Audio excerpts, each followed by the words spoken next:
नमस्कार, आप सभी का स्वागत है हमारे YouTube चैनल एक कहानी पर। आज की कहानी है मर्दों की बनाई बंदिशों की खुद औरतें पहरेदार है। चटाक, जैसे ही वो थप्पड़ मेरे गाल पर आकर लगा, मेरे हाथ में जो मैंगो शेक की ट्रे थी वो दूर जाकर गिरी। ट्रे में रखे सभी ग्लास टुकड़े टुकड़े हो चुके थे। हर तरफ फर्श पर टूटे हुए ग्लास के टुकड़े बिखरे हुए थे और मैं भी फर्श पर एक तरफ गिरी पड़ी थी। कुछ होश नहीं था। कुछ कुछ पल के लिए दिमाग सुन्न हो चुका था। शायद थप्पड़ बहुत ज़ोर से पड़ा था या फिर मैं उस थप्पड़ के लिए तैयार नहीं थी। उस थप्पड़ की गूंज से पूरे हॉल में शांति छा गई। किसी के भी मुंह से एक लफ्ज़ ना फूटा।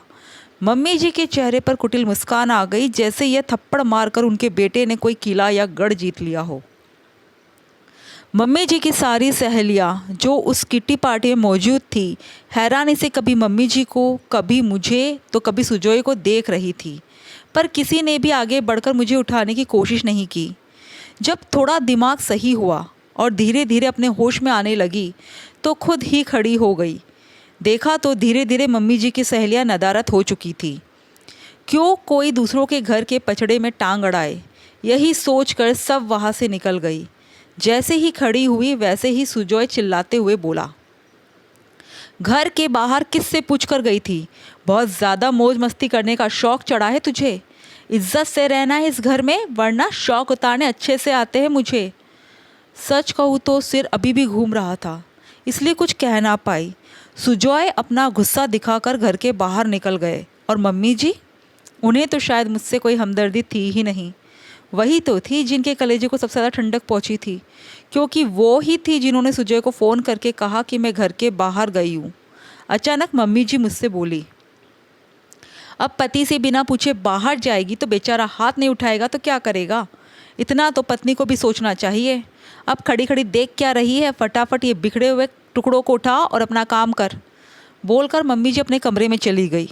मैं वही हॉल में खड़ी रह गई। आखिर गलती क्या थी मेरी? यही कि मैं मम्मी जी की किटी पार्टी के लिए बाहर से सामान खरीद कर ले आई, और बाहर भी कितना, घर के पास वाली दुकान से ही तो लेकर आई थी। बस फ़ोन करके सुजोय को नहीं बताया था, पर मम्मी जी को तो बोलकर गई थी ना। उसकी इतनी बड़ी सजा दी गई मुझे। आंखों में आंसू और अपने दिल के टुकड़े लिए मैं उन बिखरे हुए टुकड़ों को समेटने लगी, पर बहुत कुछ दरक चुका था मेरे अंदर। सुजोय तो मर्द है, लेकिन मम्मी जी तो औरत है, और जब भी उनका बेटा ऐसी कोई गलती करता है तो वो हमेशा उसकी पहरेदार बनकर खड़ी हो जाती है। सच ही कहा है किसी ने कि मर्दों की बनाई बंदिशों की खुद औरतें पहरेदार होती है, जो उनके गलत को सही साबित करती है। मैं सुदीप्ता, इस घर की बहू। मेरी शादी सुजय से 8 महीने पहले हुई थी। मैं एक वर्किंग वूमन हूँ, दुनिया की नज़रों में आत्मनिर्भर हूँ, जो सुबह बन ठन कर जॉब पर जाती है और शाम को घर आके आराम करती है, पर अपना पैसा अपने तरीके से खर्च करती है। घर में नौकर चाकर है तो मुझे कुछ नहीं करना पड़ता। अगर अड़ोस पड़ोस की औरतों की माने तो मुझ पर कोई रोक टोक नहीं है, पर सच्चाई बहुत अलग है। मेरे ससुराल में मेरी सास की नज़रों में मेरी कोई औकात नहीं, क्योंकि वो मेरी पहरेदार बनी बैठी है। वो मेरे पल पल की पूरी रिपोर्ट मेरे पति को अपने तरीके से देती है, और उनका बेटा, वो अपनी माँ की नज़रों से अपनी पत्नी को देखता है, इसलिए उसे मुझ पर हाथ उठाने से गुरेज भी नहीं। मैं अकेली कहीं आ जा नहीं सकती।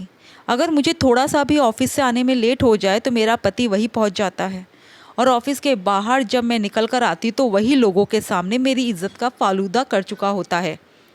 जब शुरू शुरू में मैंने इसके लिए ऑब्जेक्शन उठाया, तब भी सुजय ने मुझ पर हाथ उठाया था, जिसके बाद मैं अपने मायके चली गई थी। पर वाह रे मेरी किस्मत, मेरे माता पिता मेरे ससुराल वालों के पक्ष में ही बोले, मेरे नहीं, इसलिए मुझे वापस लौटना पड़ा। बस फिर क्या था, उसके बाद तो इन लोगों की हिम्मत ही बढ़ गई। मेरी सारी सैलरी का हिसाब किताब इनके पास होता है। अगर मैं अपनी मर्ज़ी से कुछ खर्च कर भी दूँ तो उस दिन मेरा खाना दुश्वार हो जाता है। अभी तक सुजोय मुझ पर कई बार हाथ उठा चुका है, पर हर बार घर में, या तो कमरे में, या मम्मी जी के सामने। पर आज इतनी औरतों के सामने मुझ पर हाथ उठा गया।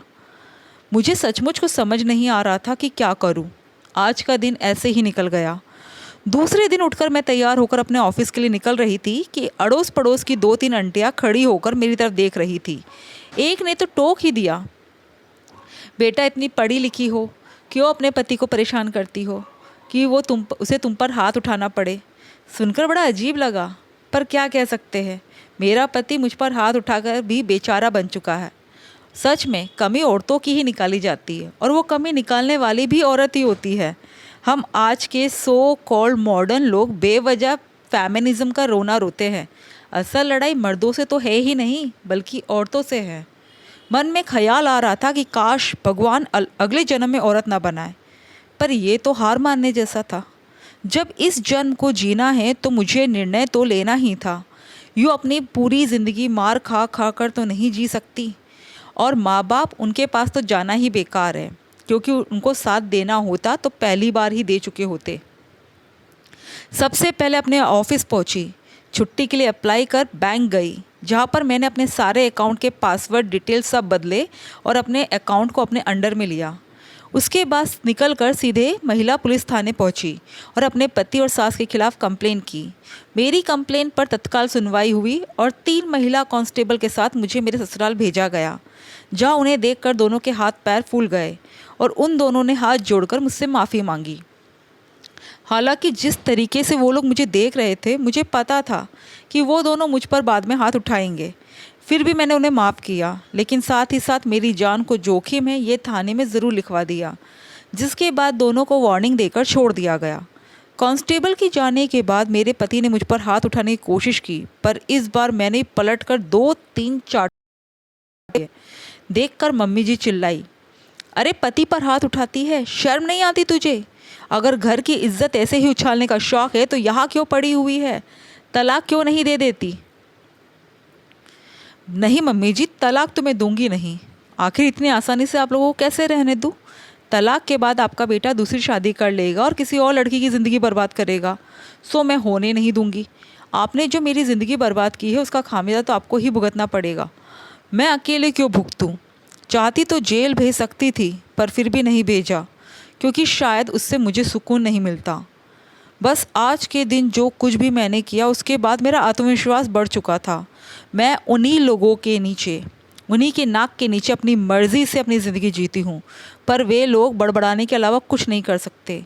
उन लोगों ने मेरे माता पिता को ही बुलाया था, पर मैंने उनके सामने हाथ जोड़ दिए, यह कहकर कि आप लोग अपनी लो क्लास संभालो, मैं अपना घर। अब आप लोगों को बोलने की कोई ज़रूरत नहीं।